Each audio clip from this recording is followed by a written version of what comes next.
അതിപ്പോൾ കായലിലത്തെ വെള്ളത്തിൻ്റെ പ്രഷർ കാരണം ഇങ്ങോട്ട് വരുന്നത്. അത് അവിടെ എന്തോ ലീക്കാന്ന് തോന്നുന്നു അല്ലേ? ലീക്ക് എന്തോ ആണ്.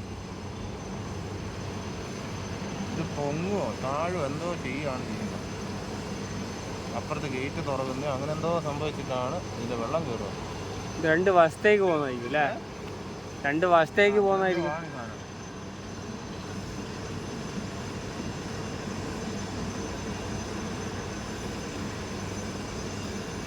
അതെ, ഈ മെഷീനൊക്കെ എടുത്ത് പുറത്ത് വെക്കണ്ടേ? ഇത് ആ കപ്പലുണ്ടാക്കുന്നല്ല അല്ലേ? ഒരു 3 ബിൽഡിങ്ങിന്റെ ഹൈറ്റ് ഉണ്ട് അല്ലേ?